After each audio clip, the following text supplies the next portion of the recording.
نحمده ونصلي على رسوله الكريم اما بعد فاعوذ بالله من الشيطان الرجيم بسم الله الرحمن الرحيم رب اشرح لي صدري ويسر لي امري واحلل عقدة من لساني يفقهوا قولي رب زدني علما اللهم فقهنا في الدين اللهم انا نسألك حبك وحب من يحبك والعمل الذي يبلغنا حبك اللهم ارزقنا اخلاص الہی آمین۔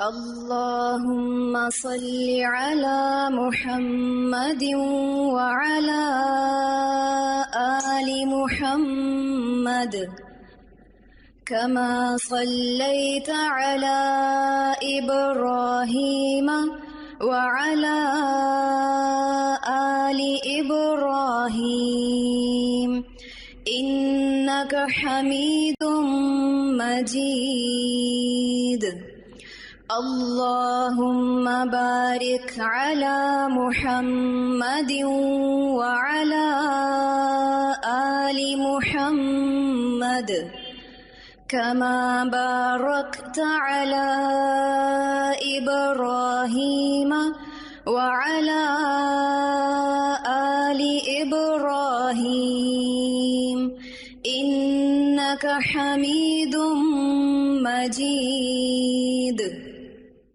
يا أيها النبي إنا أرسلناك شاهدا ومبشرا ونذيرا وداعيا إلى الله بإذنه وسراجا منيرا وبشر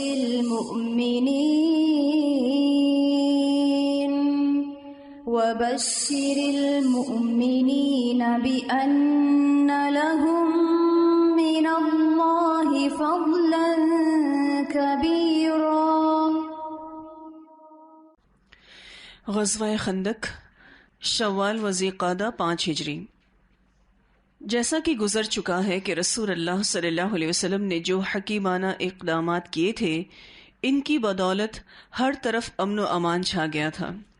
چنانچہ غزوہ بنو نذیر کے بعد 1.5 سال سے زیادہ عرصے تک کوئی قابل ذکر واقعہ پیش نہیں آیا، اور ایسا لگتا تھا کہ اب مسلمان اپنے دین کے اشاعت اور اپنے احوال کی اصلاح کے لیے کلی طور پر فارغ ہو جائیں گے۔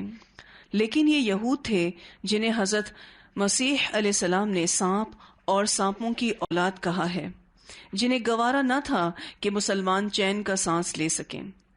چنانچہ خیبر میں قیام کرنے اور مطمئن ہو جانے کے بعد انہوں نے سازشیں اور پس پردہ حرکتیں شروع کر دیں اور اہل مدینہ کے خلاف قبائل عرب کا ایک نہایت زبردست لشکر لانے میں کامیاب ہو گئے۔ اہل سیر کہتے ہیں، یعنی سیرت نگار کہتے ہیں کہ یہود خیبر کے 20 سردار اور رہنما قریش کے پاس گئے اور انہیں مدینہ کے خلاف جنگ پر آمادہ کیا اور اپنی مدد کا یقین دلایا۔ قریش اس کے لیے تیار ہو گئے تو یہ لوگ بنو غطفان کے پاس گئے، انہوں نے بھی بات مان لی۔ اس کے بعد دوسرے قبائل میں گھومے اور ان میں سے متعدد قبائل نے جنگ لڑنی منظور کر لی۔ اس کے بعد سارے قبائل کو ایک منظم پلان کے تحت اس طرح حرکت دی کہ سب کے سب ایک ہی وقت مدینہ کے اطراف میں پہنچ گئے۔ شورا اور خندق۔ اس اجتماع اور حرکت کی خبر بروقت مدینہ پہنچ گئی۔ چنانچہ رسول اللہ صلی اللہ علیہ وسلم نے صحابہ کرام رضی اللہ عنہم سے مشورہ کیا۔ حضرت سلمان فارسی رضی اللہ تعالیٰ عنہ نے خندق کھودنے کا مشورہ دیا، یہ رائے پسند کی گئی، اسی پر اتفاق ہو گیا۔ چونکہ مدینہ کے مشرق، مغرب اور جنوب 3 اطراف میں لاوے کی چٹانیں ہیں، اس لیے صرف شمال کی طرف لشکر کے داخلے کے لائق جگہ تھی، لہٰذا رسول اللہ صلی اللہ علیہ وسلم نے اسی جانب حرہ شرقیہ اور غربیہ کے درمیان کا سب سے تنگ مقام منتخب کیا جو کم و بیش 1 میل ہے۔ وہاں خندق کھود کر دونوں حروں کو ملا دیا۔ مغرب میں یہ خندق سلاع پہاڑی کے شمال سے شروع ہوتی تھی اور مشرق میں مقام شیخین کے پاس حرہ شرقیہ کے ایک بڑے ہوئے سرے سے جا ملتی تھی۔ آپ صلی اللہ علیہ وسلم نے ہر 10 آدمیوں کو 40 ہاتھ خندق کھودنے کا کام سونپا اور خود خندق کھودنے اور مٹی ڈھونے میں شریک ہو گئے۔ یہ رسول اللہ صلی اللہ علیہ وسلم کا اسوہ حسنہ ہے کہ آپ اپنے اصحاب کے ساتھ شانہ بشانہ کام کیا کرتے تھے۔ اس کا فائدہ کیا ہے؟ جب پیروکاروں کے درمیان لیڈر بھی موجود ہو اور وہ ان کے ساتھ مل کر کام کر رہا ہو تو اس کا کیا فائدہ ہوتا ہے؟ موٹیویشنز ملتی ہیں، ہمت بندی رہتی ہے، کام اچھے طریقے سے ہوتا ہے اور ایک دوسرے کے ساتھ محبت کی بھی فضا قائم ہوتی ہے۔ لوگ رجز پڑھتے اور آپ جواب دیتے، نیز آپ رجز پڑھتے اور لوگ جواب دیتے تھے۔ لوگوں نے خندق کھودنے میں بڑی مشقتیں برداشت کی، بالخصوص جاڑے اور بھوک کی شدت، چنانچہ ہتیلی بھر جو لائے جاتے اور بو دینے والی چکنائی کے ساتھ کھانا بنایا جاتا۔ لوگ اسی کو کھا لیتے، حالانکہ حلق سے اس کا گزرنا مشکل ہوتا۔ ایک تو بہت سردی تھی، یہ جو جاڑے کی بات ہو رہی ہے، سردی بہت زیادہ تھی اور بھوک سردی کے موسم میں زیادہ لگتی ہے، اور یہ بھی ہم کہہ سکتے ہیں کہ جب بھوک لگی ہو تو سردی زیادہ لگتی ہے۔ اب یہ بو والی چکنائی یعنی چربی کے ساتھ پکا ہوا کھانا ہوتا تھا، ایک تو کام مشکل تھا، اوپر سے ناپسندیدہ کھانا تھا۔ لوگوں نے رسول اللہ صلی اللہ علیہ وسلم سے بھوک کی شکایت کی اور اپنے پیٹوں پر ایک ایک پتھر باندھے ہوئے دکھلائے تو آپ نے انہیں اپنے پیٹ پر 2 پتھر دکھلا دیے، یعنی زیادہ بھوک آپ صلی اللہ علیہ وسلم کو تھی۔ خندق کی کھدائی کے دوران بعض نشانیاں بھی دیکھنے میں آئیں۔ حضرت جابر رضی اللہ تعالیٰ عنہ نے رسول اللہ صلی اللہ علیہ وسلم کی بھوک کی سختی دیکھی تو صبر نہ کر سکے، اپنی بکری کا ایک بچہ ذبح کیا اور ان کی بیوی نے 1 ساع تقریباً 2.5 کلو جو پیسا۔ پھر انہوں نے خفیہ طور پر رسول اللہ صلی اللہ علیہ وسلم کو چند صحابہ سمیت دعوت دی۔ دعوت خفیہ اس لیے تھی کیونکہ کھانا زیادہ نہیں تھا، مگر رسول اللہ صلی اللہ علیہ وسلم سارے اہل خندق کے ساتھ، جن کی تعداد 1000 تھی، چل پڑے اور سب نے شکم سیر ہو کر کھایا، یعنی پیٹ بھر کر سب نے کھانا کھایا۔ پھر بھی ہانڈی بھری ہوئی ابلتی رہی اور آٹے سے روٹی پکتی رہی۔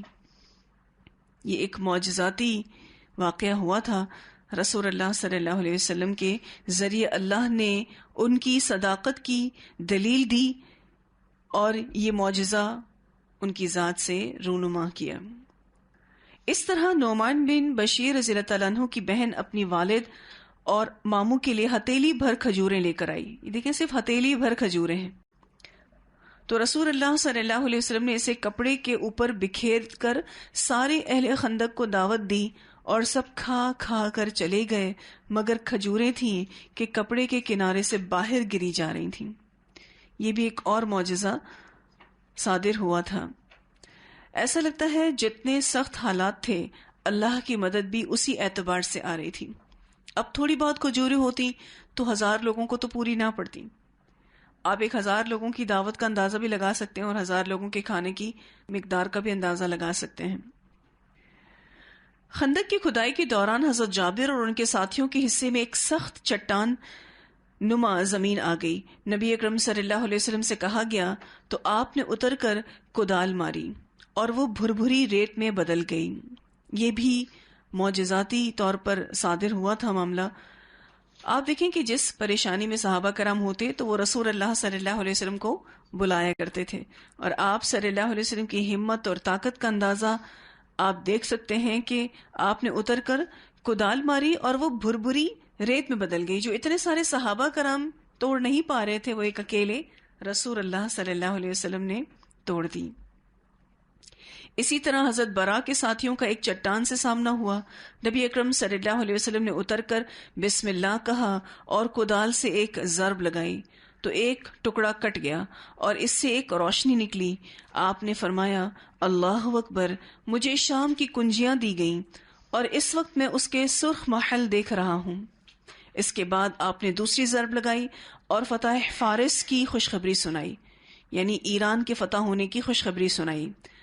پھر تیسری ضرب لگائی اور فتح یمن کی خوشخبری سنائی اور پوری چٹان کٹ گئی. اس وقت یہ خوشخبری ناممکن لگ رہی تھی، لیکن ایسا ہوتا ہے کہ بعض مشکل وقتوں میں اللہ کو ایسی امید دلاتا ہے اور پھر آگے چل کے وہ پوری بھی کرتا ہے، کیونکہ اللہ کے لیے کچھ بھی ناممکن نہیں ہے. اصل جو سبق یہاں مل رہا ہے وہ یہ کہ مشقت میں چلتے رہنا ہے تو اچھا وقت بھی آئے گا.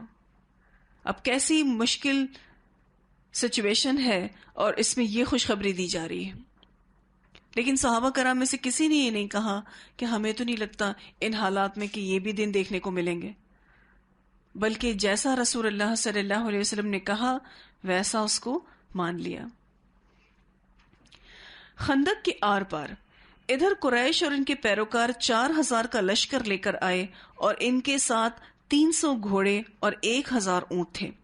ان کا سالار ابو سفیان تھا اور جھنڈا عثمان بن طلحہ ابدری نے اٹھا رکھا تھا. اس نے جرف اور زغابہ کے درمیان روما کے مجتمع الاسیال میں پڑاؤ ڈالا. دوسری طرف غطفان اور اس کے پیروکار اہل نجد 6000 کا لشکر لے کر آئے اور احد کے دامن میں وادی نقمہ کے آخری سرے پر خیمہ زن ہوئے. مدینہ کی دیواروں تک ایسی زبردست فوج کا پہنچ جانا بہت سخت آزمائش اور خطرے کا باعث تھا، جیسا کہ اللہ تعالیٰ کا ارشاد ہے اذ جاؤکم من فوقکم ومن اسفل منکم واذ زاغت الابصار وبلغت القلوب الحناجر وتظنون باللہ الظنونا ہنالک ابتلی المؤمنون وزلزلوا زلزالا شدیدا. یہ سورہ احزاب کی آیات ہیں.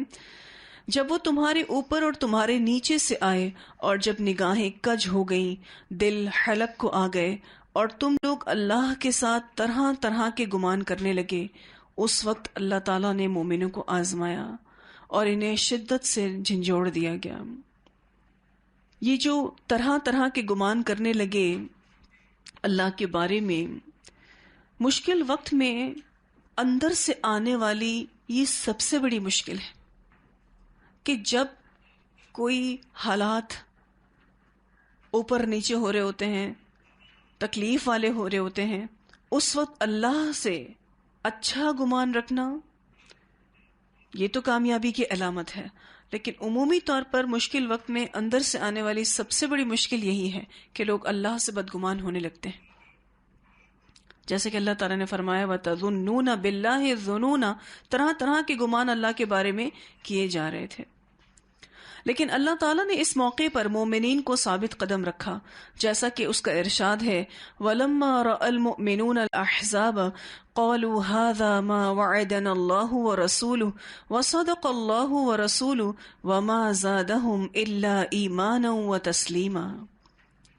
اور جب اہل ایمان نے ان جتھوں کو دیکھا تو کہنے لگے یہ تو وہی چیز ہے جس کا اللہ اور اس کے رسول نے ہم سے وعدہ کیا تھا اور اللہ اور اس کے رسول نے سچ فرمایا تھا. اور اس حالت نے ان کے جذبہ ایمان اور اطاعت کو کچھ اور ہی بڑھا دیا. البتہ منافقین اور بیمار دلوں کا حال یہ تھا کہ انہوں نے کہا ما وعدنا اللہ ورسولہ الا غرورا، کہ اللہ اور اس کے رسول نے ہم سے جو وعدہ کیا تھا وہ محض فریب تھا. دیکھیں، اصلیت امن کی حالت میں پتہ نہیں چلتی، آزمائش میں ہی انسان کے اصل کا پتہ چلتا ہے. اب ایک مشکل سچویشن تھی، تکلیف دہ حالت تھی، تو مومنین کا رویہ آپ دیکھیں تو جو مومن تھا وہ مومن نظر آیا اور جو منافق تھا، بیمار دل کا مالک تھا، وہ بھی نظر آیا. تکلیف میں اکثریت کا وتیرہ یہ ہوتا ہے اللہ نے ہمیں کیا دیا اتنا آزمانے کے بعد. زیادہ تر لوگوں کا یہی وتیرہ ہوتا ہے. بہرحال رسول اللہ صلی اللہ علیہ وسلم نے مدینہ پر ابن ام مکتوم رضی اللہ تعالیٰ عنہ کو منتظم مقرر کیا، عورتوں اور بچوں کو گھڑیوں میں محفوظ کیا، پھر 3000 کا لشکر لے کر نکل پڑے. اور جبل سلع کو پشت پر کر کے قلعہ بندی کی شکل اختیار کر لی۔ سامنے خندق تھی جو مسلمان اور کفار کے درمیان حائل تھی۔ ادھر مشرکین نے قرار یابی کے بعد تیار ہو کر مدینہ کی طرف پیش قدمی کی۔ قرار یابی کہتے ہیں ایک ایگریمنٹ جن کے درمیان ہوا تھا، اس کے بعد یہ تیار ہو کر مدینہ کی طرف پیش قدمی کیے تھے۔ جب مسلمانوں کے قریب پہنچے تو کیا دیکھتے ہیں، ایک چوڑی سی خندق ان کے اور مسلمانوں کے درمیان حائل ہے۔ بہت ان ایکسپیکٹڈ تھا ان کے لیے کہ یہ کیا ہو گیا، اتنی بڑی اور گہری خندق کھودی ہوئی ہے۔ یہ دیکھ کر وہ بھونچکا رہ گئے۔ ابو سفیان نے بے ساختہ کہا، تلک مکیدۃ ما عرفھا العرب، یہ ایسی چال ہے جس کو عرب نہیں جانتے، یہ کسی اور نے ہی ان کو بتایا ہے۔ کس نے بتایا تھا؟ سلمان فارسی نے بتایا تھا، جن کا تعلق فارس سے تھا۔ اس وجہ سے باقاعدہ ابو سفیان نے بے ساختہ کہا کہ یہ ایک ایسی چال ہے جس کو عرب نہیں جانتے۔ اب انہوں نے خندق کے گرد غیظ و غضب کے ساتھ چکر کاٹنا شروع کیا۔ انہیں کسی ایسے نقطے کی تلاش تھی جہاں سے خندق پار کر سکیں، لیکن مسلمان ان پر تیر برسا کر انہیں خندق کے قریب آنے نہیں دے رہے تھے تاکہ وہ اس میں نہ کود سکیں اور نہ مٹی ڈال کر راستہ بنا سکیں۔ مجبوراً مشرکین کو مدینے کا محاصرہ کرنا پڑا۔ یہ وہیں پر ہی انہوں نے سٹے کر لیا، کیونکہ اب جیسے ہی ان میں سے کوئی بھی آگے بڑھتا تھا مسلمان ان پر تیر برساتے تھے اور وہ کچھ کر نہیں پا رہے تھے۔ مجبوراً مشرکین کو مدینہ کا محاصرہ کرنا پڑا، حالانکہ وہ اس کے لیے تیار ہو کر نہیں آئے تھے، کیونکہ چلتے وقت یہ منصوبہ ان کے خواب و خیال میں بھی نہ تھا۔ لیکن بہرحال اب وہ روزانہ دن میں نکلتے اور خندق عبور کرنے کی کوشش کرتے تھے، جبکہ مسلمان پورا راستے پر ان کے سامنے موجود ہوتے اور تیروں اور پتھروں سے ان کا استقبال کرتے۔ مشرکین نے کئی بار بڑی زبردست کوشش کی اور پورا دن اسی میں صرف کر دیا، لیکن مسلمان بھی دفاع میں ڈٹے رہے، یہاں تک کہ ان کی اور رسول اللہ صلی اللہ علیہ وسلم کی کئی نمازیں قضا ہو گئیں، اور سورج ڈوبنے کے قریب یا ڈوبنے کے بعد ہی انہیں ادائیگی کا موقع مل سکا۔ اس وقت تک نماز خوف مشروع نہیں ہوئی تھی۔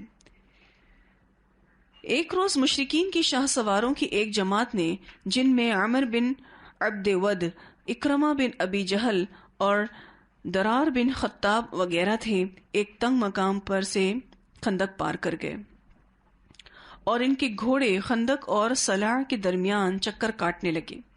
ادھر حضرت علی رضی اللہ تعالی عنہ چند مسلمانوں کے ہمراہ نکلے اور جس مقام سے انہوں نے خندق پار کی تھی اسے قبضے میں لے کر ان کی واپسی کا راستہ بند کر دیا۔ اس پر عمر بن عبد ود نے مبارزت کے لیے للکارا۔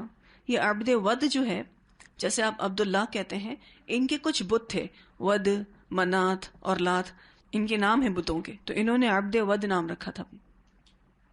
اس پر عمر بن عبد ود نے مبارزت کے لیے للکارا، اور وہ بڑا جری اور صفاق تھا۔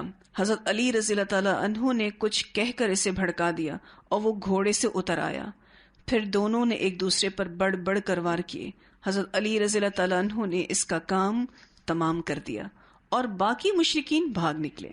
وہ اس قدر مرعوب ہوئے کہ اکرمہ نے بھاگتے ہوئے اپنا نیزہ چھوڑ دیا اور نوفل بن عبداللہ خندق میں جا گرا، جسے مسلمانوں نے تحقیق کر دیا، یعنی تلوار سے مار ڈالا۔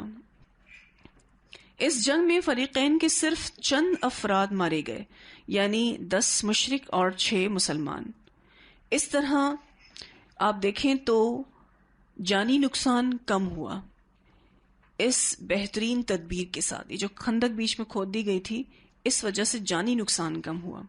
آپ دیکھیں کہ 10 مشرک مارے گئے اور 6 مسلمان۔ ایک تیر حضرت سعد بن معاذ رضی اللہ تعالی عنہ کو لگا، جس سے ان کے بازو کی بڑی رگ کٹ گئی۔ انہوں نے اللہ سے دعا کی کہ اگر قریش کی جنگ کچھ باقی رہ گئی ہے تو اس کے لیے انہیں زندہ رکھ، ورنہ اسی زخم کو ان کی موت کا سبب بنا دے۔ البتہ اپنی دعا میں یہ بھی کہا کہ مجھے موت نہ دے یہاں تک کہ بنو قریظہ سے میری آنکھیں ٹھنڈی ہو جائیں۔ پھر بنو قریظہ جو ایک قبیلہ یہود کا مدینہ میں ابھی بھی آباد تھا، اس نے بھی غداری کی اسی غزوے کے دوران۔ بنو قریظہ کی غداری اور غزوے پر اس کا اثر، جیسا کہ گزر چکا ہے کہ بنو قریظہ رسول اللہ صلی اللہ علیہ وسلم کے ساتھ عہد میں بندھے ہوئے تھے، لیکن اس غزوے کے دوران بنو نذیر کے سردار حوئی بن اخطب نے بنو قریظہ کے سردار کعب بن اسد کے پاس آ کر بڑے ڈھنگ سے عہد شکنی پر آمادہ کیا۔ چنانچہ قدرے پس و پیش کے بعد کعب نے عہد توڑ دیا، یعنی کافی دیر ان کے درمیان بات چیت ہوئی اور پھر آخر میں کعب نے عہد توڑ دیا اور قریش اور مشرکین کے ساتھ ہو گیا۔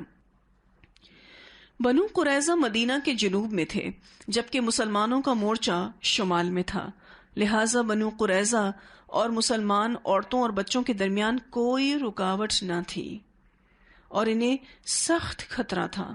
رسول اللہ صلی اللہ علیہ وسلم کو خبر ہوئی تو آپ نے مسلمہ بن اسلم رضی اللہ تعالیٰ عنہ کو 200 اور زید بن حارثہ رضی اللہ تعالیٰ عنہ کو 300 آدمی دے کر عورتوں اور بچوں کی حفاظت کے لیے بھیجا، اور سعد بن عبادہ رضی اللہ تعالیٰ عنہ کو مزید چند انصار صحابہ کے ساتھ اس خبر کی تحقیق کے لیے روانہ کیا۔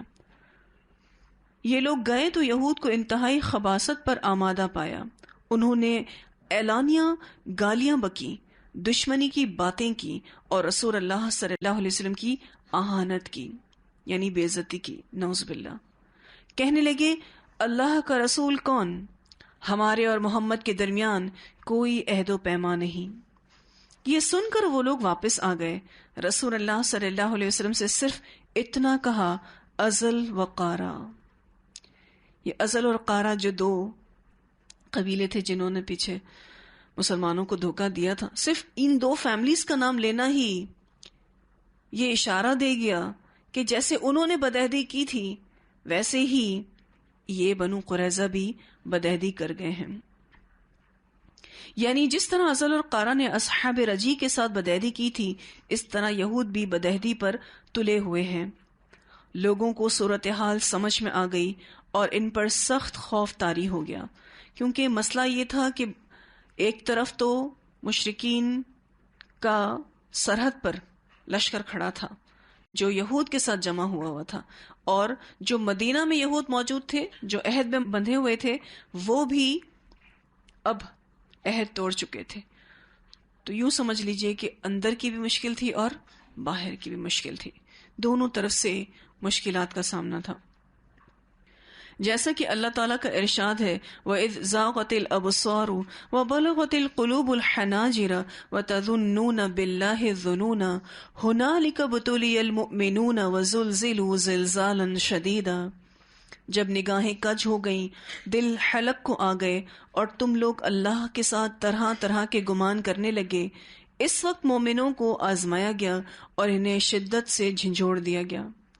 اس موقع پر نفاق نے بھی سر نکالا، چنانچہ بعض منافقین نے کہا، محمد صلی اللہ علیہ وسلم تو ہم سے وعدہ کرتے تھے کہ ہم قیصر اور کسریٰ کے خزانے کھائیں گے، اور یہاں یہ حالت ہے کہ قضائے حاجت کے لیے نکلنے میں بھی جان کی خیر نہیں۔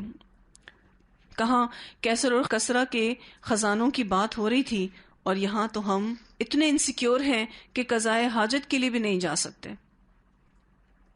بعض اور منافقین نے کہا، ما وعدنا اللہ ورسولہ الا غرورا، ہم سے اللہ اور اس کے رسول نے جو وعدہ کیا تھا وہ فریب کے سوا کچھ نہیں۔ ایک اور گروہ نے کہا، یا اہل یثرب لا مقام لکم فارجعوا، اے اہل یثرب تمہارے لیے ٹھہرنے کی کوئی گنجائش نہیں، لہٰذا واپس چلو۔ اور ایک فریق نے بھاگنا چاہا۔ نبی اکرم صلی اللہ علیہ وسلم سے اجازت لینے کے لیے یہ ہیلا کیا، ان بیوتنا عورا، ہمارے گھر خالی پڑے ہیں، ان کا کوئی نگران نہیں، حالانکہ وہ گھر خالی نہیں تھے۔ بہرحال جب بنو قریظہ کی غداری کی خبر رسول اللہ صلی اللہ علیہ وسلم کو پہنچی تو آپ کو رنج ہوا۔ آپ صلی اللہ علیہ وسلم نے اپنا چہرہ اور سر کپڑے سے ڈھک لیا اور دیر تک چت لیٹے رہے، پھر اللہ اکبر کہتے ہوئے اٹھے اور مسلمانوں کو فتح اور نصرت کی خوشخبری دی۔ پھر آپ صلی اللہ علیہ وسلم نے چاہا کہ عوینہ بن حسن کے پاس پیغام بھیج کر مدینہ کے 1/3 پھل پر مصالحت کر لیں اور وہ بنو غطفان کو لے کر واپس چلا جائے، لیکن انصار کے دونوں سردار سعد بن معاذ اور سعد بن عبادہ رضی اللہ عنہما نے اسے منظور نہیں کیا اور کہا کہ جب ہم لوگ اور یہ لوگ دونوں شرک پر تھے تب تو یہ لوگ ایک دانے کی بھی طمع نہیں کر سکتے تھے، تو بھلا اب جب کہ اللہ نے ہمیں اسلام سے نوازا ہے اور آپ کے ذریعے ہمیں عزت بخشی ہے، ہم انہیں اپنا مال نہیں دیں گے، واللہ ہم انہیں صرف تلواریں دیں گے۔ اس پر آپ صلی اللہ علیہ وسلم نے ان دونوں کی رائے کو درست قرار دیا۔ احزاب میں پھوٹ اور غزوے کا خاتمہ۔ اللہ کے کام بھی نرالے ہیں۔ ابھی حالات اسی سنگین مرحلے سے گزر رہے تھے کہ نعیم بن مسعود اشجعی رضی اللہ تعالی عنہ خدمت نبوی صلی اللہ علیہ وسلم میں حاضر ہوئے۔ ان کا تعلق قبیلہ غطفان سے تھا، وہ قریش اور یہود کے دوست تھے۔ اس کو انڈرلائن کر لیں پلیز، وہ دونوں فیملیز کے دوست تھے۔ آپ دیکھیں کہ اللہ کی مدد کہاں سے آئی ہے۔ انہوں نے عرض کی کہ یا رسول اللہ صلی اللہ علیہ وسلم، میں مسلمان ہو گیا ہوں۔ یہ اللہ کی مدد آ گئی۔ اس مشکل حالات میں اللہ تعالیٰ نے مسلمانوں کا جذبہ جہاد بھی دیکھا، ان کو بہت آزمایا، پھر اللہ نے مدد وہاں سے اٹھائی جہاں سے یہ سوچ بھی نہیں سکتے تھے۔ انہوں نے عرض کیا کہ یا رسول اللہ صلی اللہ علیہ وسلم، میں مسلمان ہو گیا ہوں اور میری قوم کو میرے اسلام کا علم نہیں۔ یہ دوسری مدد، ایک تو مسلمان ہو گئے، پہلی مدد، دوسرا میرے مسلمان ہونے کا بھی کسی کو پتہ نہیں ہے، لہٰذا آپ مجھے کوئی حکم فرمائیں۔ یہ چاہتے تو بعد میں آ کر بھی اپنے اسلام کا اعلان کر سکتے تھے، بعد میں جب یہ جنگ ختم ہو جاتی نبی اکرم صلی اللہ علیہ وسلم کے پاس آ کر ملاقات کرتے اور اپنا اسلام قبول کرتے ایک نارمل سچویشن میں، لیکن اللہ نے کیا اس بندے کے دل میں ڈالی بات کہ ابھی اسلام قبول کرو اور جاؤ رسول اللہ صلی اللہ علیہ وسلم کے پاس اور یہ کہو کہ مجھے کوئی حکم فرمائے، کوئی کام دے مجھے، اس مشکل وقت میں آپ کا کوئی ساتھ دے سکوں۔ آپ صلی اللہ علیہ وسلم نے فرمایا تم فقط ایک آدمی ہو، اس لیے کر ہی کیا سکتے ہو، البتہ جس قدر ممکن ہو ان میں پھوٹ ڈالو، کیونکہ جنگ تو چال بازی کا نام ہے۔ اس پر حضرت نعیم رضی اللہ تعالی عنہ بنو قریظہ کے ہاں پہنچے، انہوں نے دیکھا تو اعزاز اور اکرام کیا، مطلب بہت رسپیکٹ دی، بہت عزت دی، کیونکہ دوست تھے۔ حضرت نعیم رضی اللہ تعالیٰ عنہ نے کہا آپ لوگ جانتے ہیں کہ مجھے آپ لوگوں سے محبت اور خصوصی تعلق خاطر ہے، اب میں آپ لوگوں کو ایک بات بتا رہا ہوں، اسے میری طرف سے چھپائے رکھیے گا۔ یہ بات بتانے سے پہلے انہوں نے جو تمہید باندھی ہے نا، جیسے ہم کسی کو کہتے ہیں کہ مجھے آپ سے بڑی محبت ہے، میں جو اب کہنے والا ہوں اس کو غور سے سننا۔ انہوں نے کہا کہ جی ہاں۔ حضرت نعیم رضی اللہ تعالیٰ عنہ نے کہا بنو قینقاع اور بنو نذیر پر جو گزر چکی ہے اسے آپ جانتے ہی ہیں، اب آپ لوگوں نے قریش اور غطفان کا ساتھ دیا ہے، مگر ان کا معاملہ آپ جیسا نہیں ہے۔ یہ علاقہ آپ کا اپنا علاقہ ہے، یہاں آپ کے بال بچے ہیں، عورتیں ہیں اور مال و دولت ہیں، آپ لوگ یہاں سے کہیں اور نہیں جا سکتے، جبکہ ان کا علاقہ، مال و دولت، عورتیں اور بال بچے دور دراز ہیں۔ انہیں موقع ملا تو کوئی قدم اٹھائیں گے ورنہ اپنے علاقے کی راہ لے لیں گے اور آپ کو محمد صلی اللہ علیہ وسلم کے رحم و کرم پر چھوڑ دیں گے اور وہ جس طرح چاہیں گے انتقام لیں گے۔ یہ سن کر وہ چونک پڑے اور بولے اب کیا کیا جا سکتا ہے؟ حضرت نعیم رضی اللہ تعالیٰ عنہ نے کہا کہ جب تک وہ اپنے آدمی یرغمال کے طور پر نہ دے دیں ان کے ساتھ جنگ میں شریک نہ ہونا، یعنی یرغمالی مانگ لو، گارنٹی مانگ لو لوگوں کے ذریعے، یعنی ہمیں آپ کے کچھ لوگ چاہیے جن کو ہم اپنے پاس تب تک رکھیں گے جب تک یہ جنگ ختم نہیں ہو جاتی، تو لوگوں کے ذریعے گارنٹی مانگ لو، کچھ لوگ ہمارے پاس ہی رہیں گے جب تک کہ جنگ مکمل نہیں ہوگی۔ انہوں نے کہا آپ نے بہت درست رائے دی ہے۔ اس کے بعد حضرت نعیم رضی اللہ تعالیٰ عنہ نے قریش کا رخ کیا اور ان کے سرداروں کے ساتھ ملاقات کرتے ہوئے کہا آپ لوگ جانتے ہیں کہ مجھے آپ سے محبت اور خیر خواہی ہے۔ یہاں بھی انہوں نے اپنی بات کرنے سے پہلے یہی تمہید باندھی۔ انہوں نے کہا جی ہاں. ان کا جی ہاں کیا بتا رہا ہے؟ کہ واقعی ان کے تعلقات ان سے بہت اچھے تھے، یہ اس کو ایکسپٹ کر رہے ہیں. حضرت نعیم رضی اللہ تعالیٰ عنہ نے کہا تو میں آپ کو ایک بات بتا رہا ہوں، اسے میری جانب سے چھپائے رکھیں، یعنی یہ بہت سیکرٹ بات ہے، یہ راز کھلنے نہ پائے. انہوں نے کہا ہم ایسا ہی کریں گے. حضرت نعیم رضی اللہ تعالیٰ عنہ نے کہا بات یہ ہے کہ یہود نے محمد صلی اللہ علیہ وسلم سے جو عہد شکنی کی ہے اس پر وہ نادم ہے، انہیں ڈر ہے کہ آپ لوگ انہیں محمد صلی اللہ علیہ وسلم کے رحم و کرم پر چھوڑ کر واپس چلے جائیں گے، لہٰذا انہوں نے محمد صلی اللہ علیہ وسلم سے مراسلت کی ہے. مراسلت کہتے ہیں کمیونیکیشن، بات چیت کر لی ہے کہ آپ لوگوں سے کچھ یرغمالی لے کر ان کے حوالے کر دیں، پھر آپ لوگوں کے خلاف ان سے اپنا معاملہ استوار کر لیں.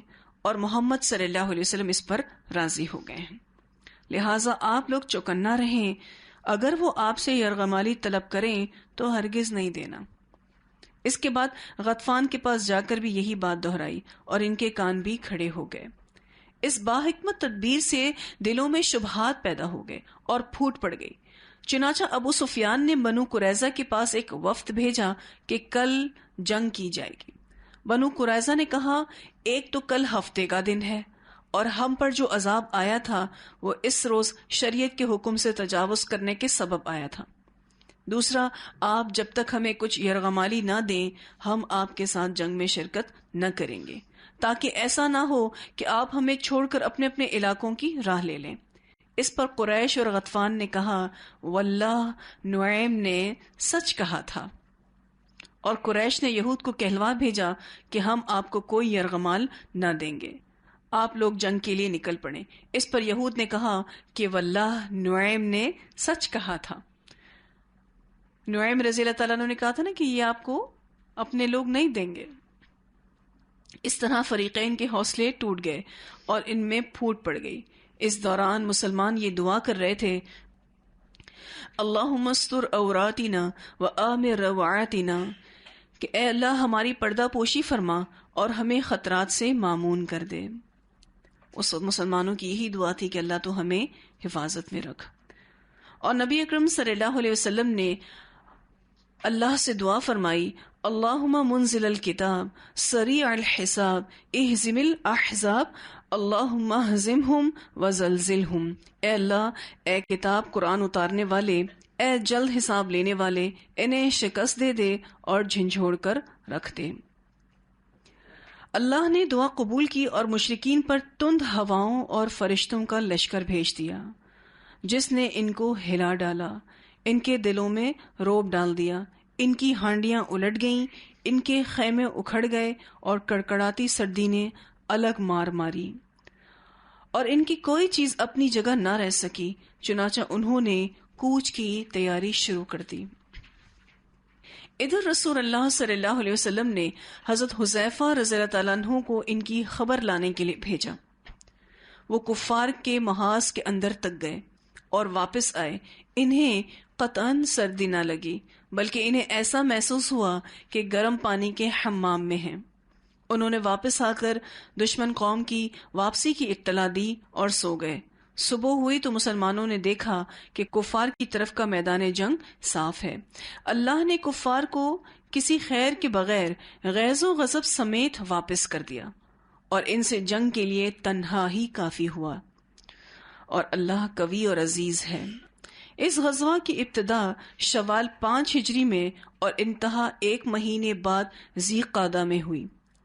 یہ مدینہ پر ضرب لگانے اور اسلام اور مسلمانوں کا خاتمہ کرنے کے لیے دشمنان اسلام کی سب سے بڑی کوشش تھی، لیکن اللہ نے انہیں نامراد کیا اور ان کی سازش ناکام بنا دی.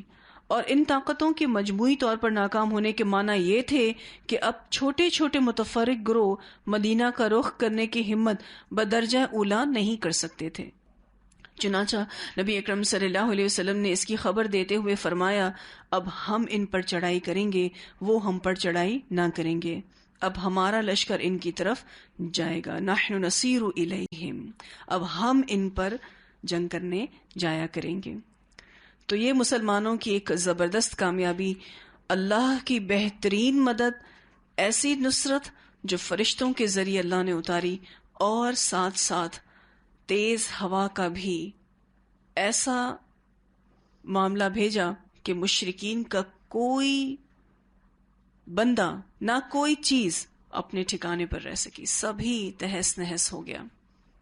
تو یہ اللہ تعالیٰ کی مدد تھی، اسی لیول پر آئی جس لیول کی یہ مشکل تھی۔ تو الحمدللہ آج ہمارا سیرت کا یہ ٹاپک مکمل ہوا۔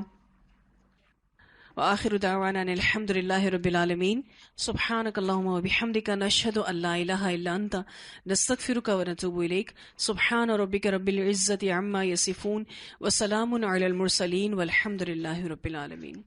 الہی آمین۔